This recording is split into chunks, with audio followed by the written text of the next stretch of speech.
On this episode, I'm on the hunt for the Gould's wild turkey in southern Arizona.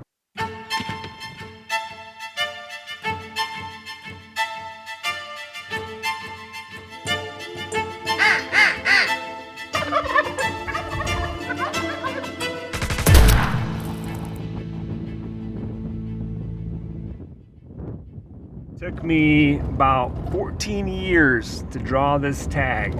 I'm one of 14 tag holders this week that I had the tag for, and that's out of a total of 70 for the entire state of Arizona for Gould's turkeys.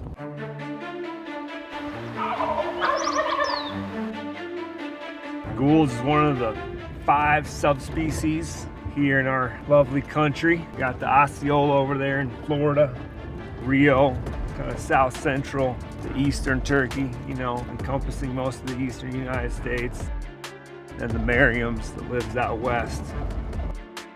Those 4 plus the Gould's are the 5 subspecies. If I'm lucky enough to get myself a Gould's this week, I'll become a royal slam holder. I believe that's what it's called. I'm not that into the slams. It'll be fun to know that I've killed all 5 subspecies of the wild turkey, but I don't know, it's not all that important to me.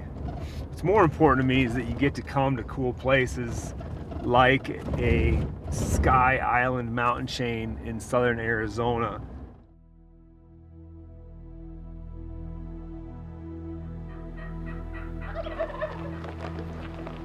To learn more about the Gould's wild turkey, I met up with Brittany Oleson, a wildlife manager for Arizona Game and Fish.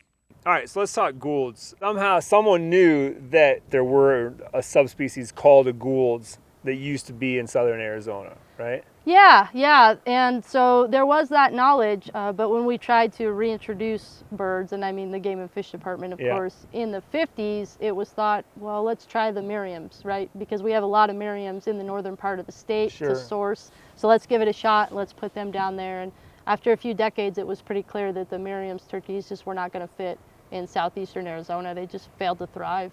All right, so when you guys finally decided to give up on the Merriam's and go for the Gould's, what did that reintroduction look like? So what it looked like was a couple biologists traveling down into Mexico in 1983 and trapping those birds down in Mexico and bringing them back up. And when all was said and done, that very first introduction in 1983 in the Huachuca Mountains was 9 birds. Wow. Yeah, and they kicked them out on the ground and said, good luck.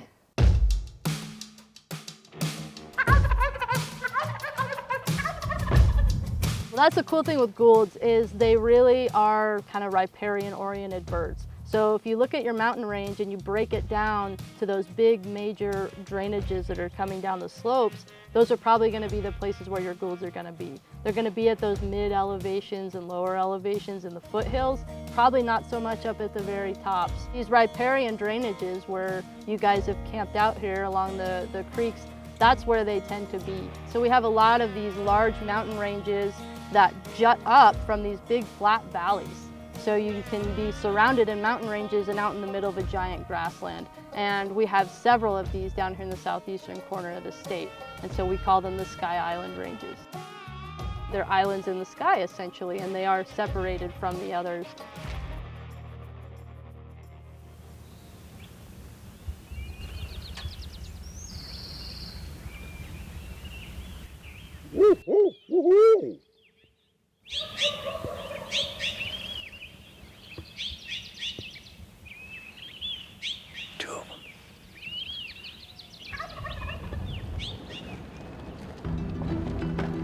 I've given myself 2 days to scout and 3 days to hunt.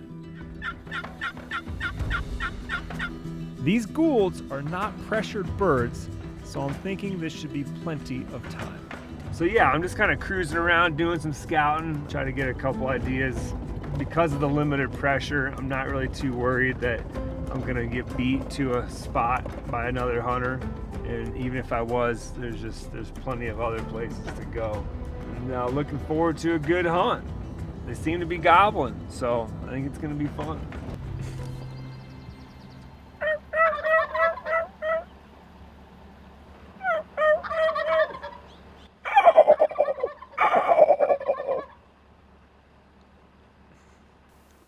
see right here in the road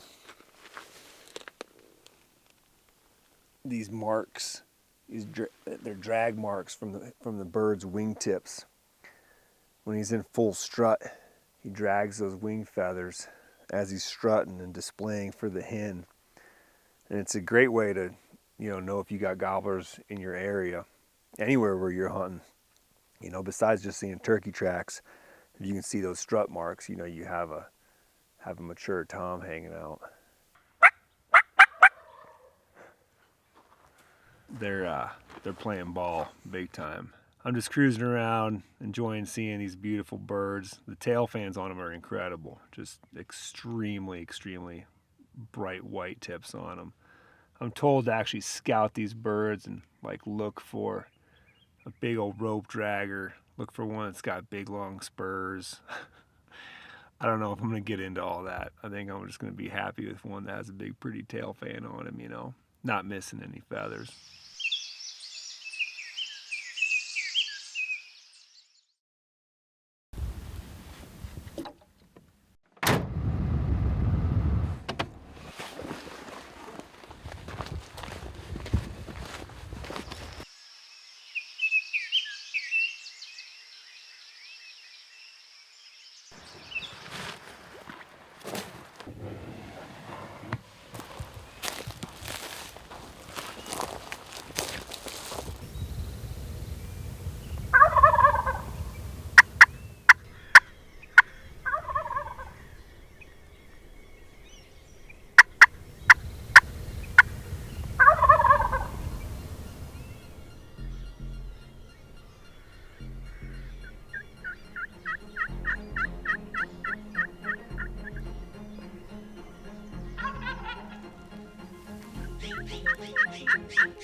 All right, if you're wondering why I haven't killed a bird yet, here's my answer. On the first one when he came in, I thought, man, this is just too good. I don't want it to be over, so I didn't pull the trigger. When I called that bird back in, I was thinking, all right, I'm gonna let him come in, do some strutting, give me the show, and then I'm gonna kill him. What sometimes happens when you're using a red dot on your turkey gun is that if you hold still long enough, that red dot will actually turn off, and then it requires motion or hitting the button to turn it back on. So when I went to kill that bird, my red dot was gone, and I didn't want to just body shoot him. So I had to turn it back on, and he already gone up into the trees, and then we couldn't get footage of the bird where he was to shoot him. So not a big deal. Just again, the landscape here is incredible. To get to hunt turkeys in like these just super dry, rocky, steep mountains, it's pretty fantastic.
That's fun right there. I was just chilling underneath this shade tree, checking emails, got set up quickly, started calling, and it almost sounded like he'd gotten farther away, which is something that gets me a lot with turkeys. And it's something everybody should keep in mind always, especially in terrain like this that has all these little folds. He sounded like he'd gone ways away, and he was in a fold that was maybe 200 yards away. And all of a sudden, as soon as we sat down, I saw him pop up in this meadow.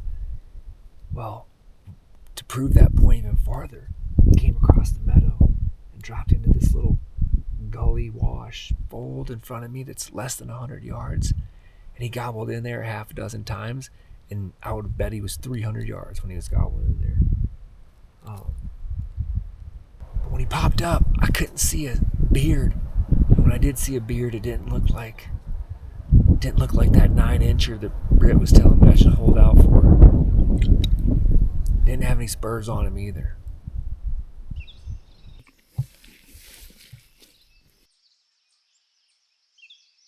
I've had mature toms, 25 plus pounds. Oh, no kidding. Which, yeah. Wild birds. And that's the thing, they're wild birds. So when you're thinking butterball, you're like, that's not that big of a deal, right? But Yeah. for a wild bird, that's a pretty big, hefty bird. The Goulds actually breed later than the Merriams. And so their poults are timed around that monsoonal rainfall when there's going to be a lot of insects in the ground for the poults to consume. And those insects have a lot of protein, which helps those young birds grow. And the Goulds are the biggest subspecies, so they're the tallest, they have the longest legs, the biggest frame, the largest feet. They move around these landscapes and travel looking for what it is they need. They really do cover a lot of country. So they're just adapted to this much more than the Merriams were. When I spoke to you on the phone, you were telling me to hold out for a mature tom. Tell me what that is and what I should look for when I'm looking at a goblin turkey. Well, first, make sure it's got a full tail fan of even length feathers. Okay. So the so I don't shoot a jake. Yeah, so the jakes are gonna have those different length feathers in the center on that tail fan, and you want that nice big round tail fan. And the Goulds have amazing, beautiful, giant white fringe tail fans. Yeah. So really select a good one there. And as far as beard length goes, hold out for something 8, 9, 10 plus inches if that's what you're looking for as an older, more mature bird. because there will be birds like that on the landscape. But don't get hung up on spurs. So Goulds frequently will have one spur, no spurs. Oh, really? Yep, and even when they do have spurs, they're not giant spurs. They're quite small. If you had a bird that had two 1-inch spurs as a Gould's, it would be a very good tom.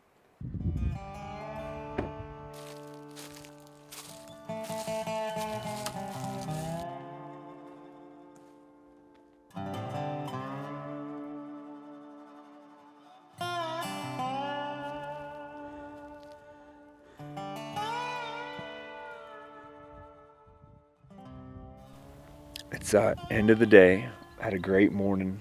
Lasted till about 8, maybe 8:30, and then it kind of shut down. So I had about 3 hours of really fun turkey hunting today. But for the evening, instead of going back up in there where those birds are hanging out, I decided just to climb up to this knob that kind of overlooks this basin. One, just to see a pretty sunset, but two, I think I'll be able to hear the birds. I'm guessing they're going to be roosted in roughly the same location, but just to be sure, I want to hear them gobbling on the roost tonight. Day one goes just as planned. A couple of great turkey encounters, but no trigger pulled.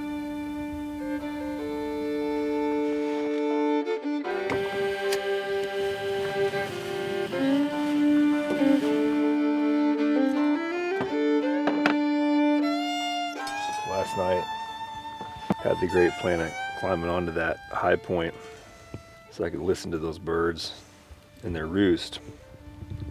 Well, turns out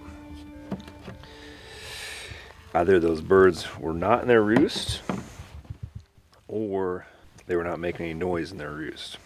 About, I don't know, half a mile in a different direction, there was a couple, 2 or 3 birds gobbling in a different spot. I feel like I got a decent mark on them, so instead of going to where I thought they were going to be roosted, I'm going to where I for sure heard some birds, which I think is a smart thing to do.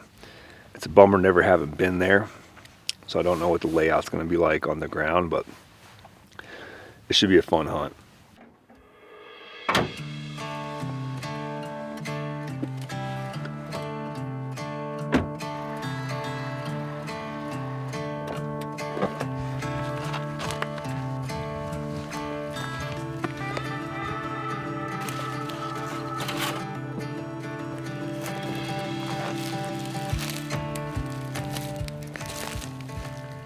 Alright, I got the beat on them. They're about where I marked them on the map. I'm guessing I'm 400 to 500 right now, so I'm going to try to cut the distance in half. Let them wake up and start gobbling on their own. And try to find a fun spot to set up and call them in.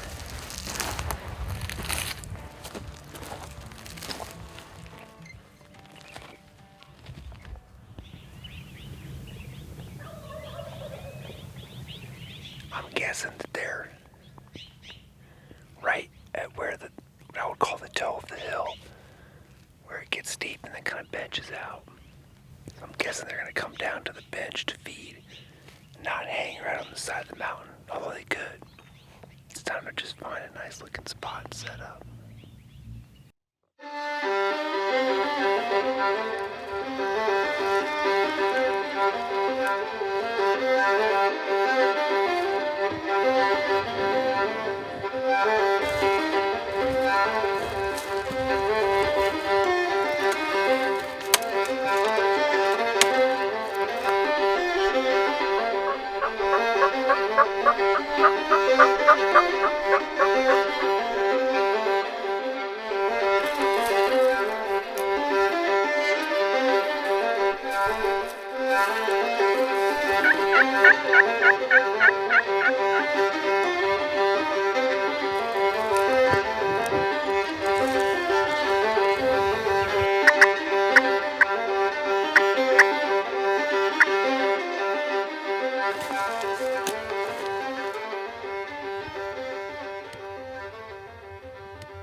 After 6. I got got on him. I called the gobbler into like, I don't know, 70, 80. And then either he didn't want to come in, he didn't want to commit, or he saw my decoy and didn't like it. I don't know. There's a chance they just come right down this thing. There's a tank down there. Or they could go up over this next ridge, back into the valley they were in yesterday. I think it's the same birds. But I cannot make them gobble right now. So the question becomes, do I be patient? Or do I just leave them, go find some birds that want to work?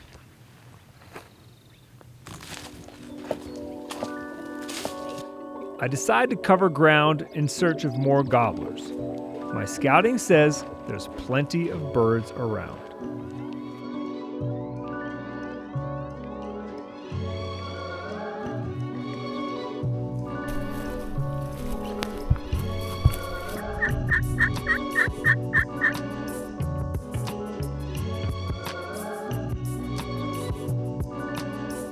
I'm making one gobble that's standing next to a pond, next to a house.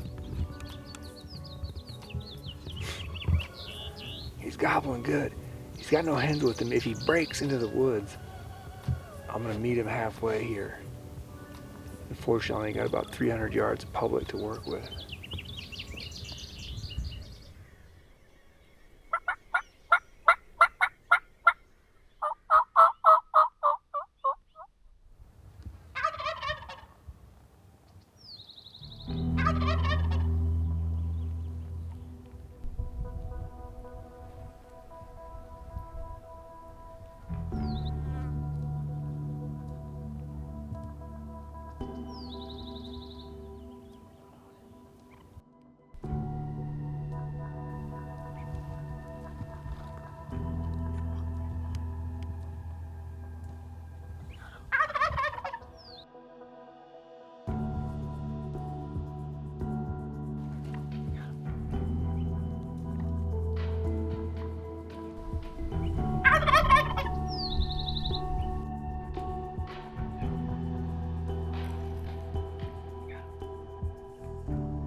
I don't know where to start. I just totally got flustered on that last bird. And I should have shot him, and I let him go. Anyways, we're trolling now.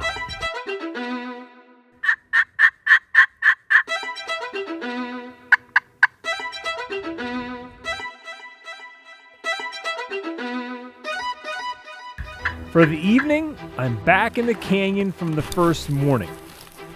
I walk and call all the way to the head of the canyon without a single answer. But on the way back, I get a response. Got a gobbler. He's probably 250, 300 yards away. I'm trying every call I can at him. He likes to gobble at all of them, but he hasn't taken a single step in my direction that I can tell. I've even tried the silent treatment on him multiple times in the last 2 hours. Like not called for 20 minutes. My only fear is that he definitely roosts in this zone right here. My only fear is that he skips the water for tonight and he just sits there and gobbles until the sun sets and then pitches up into a tree. Which very well could happen.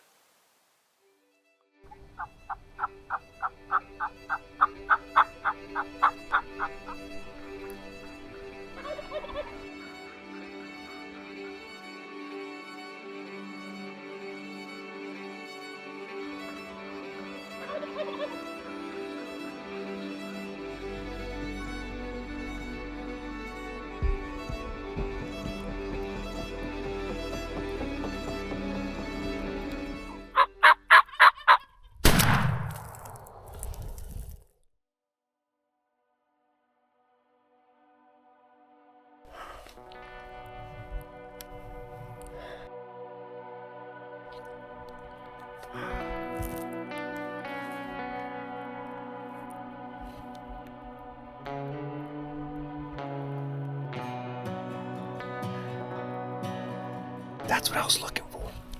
It just, I don't know. It's hard to put into words because I had a lot of call-ins, a lot of action. It was great. But when I hunt, I like the struggle. I like to feel like it might not happen. And it did not feel like it was going to happen. I don't know what, I think what finally broke him is I went to the glass. It was the last call he hadn't heard. And just the softest,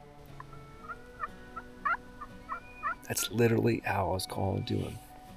And just a little bit, and all of a sudden he broke left. Next time he gobbled, he was up there, and then he was coming. He's the man of this king, and he's the first Gould's gobbler I heard. The first morning I drove up here, walked up here a ways, and he was gobbling in the roost. But, that is awesome. That is awesome.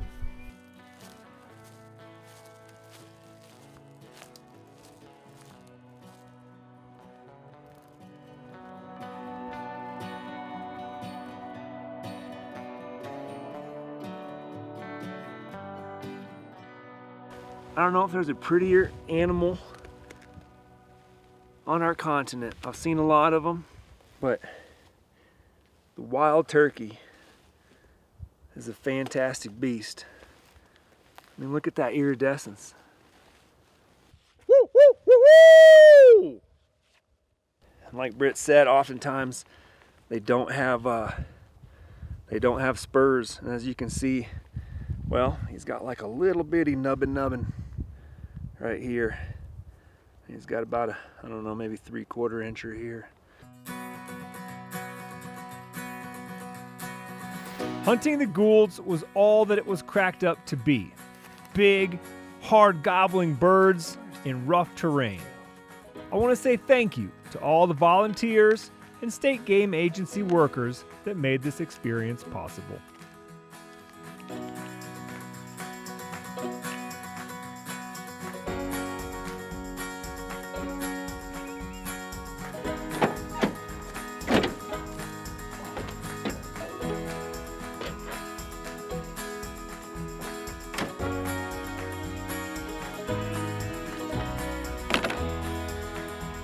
One thing that I think is really cool is that the whole Gould story, right? It's been 40 years of work to bring this bird back, and it was partnership with the Arizona Game and Fish Department and the National Wild Turkey Federation, of course, and just countless volunteers to make this happen. And from 1983 to 2018, when we had our last translocation, those hardworking folks had put their hands on over 1,000 Gould's turkeys. It was a huge volunteer-driven and hunter-driven project, and I think you really have to underscore that. So it's people on the ground saying, we need to do this and making it happen.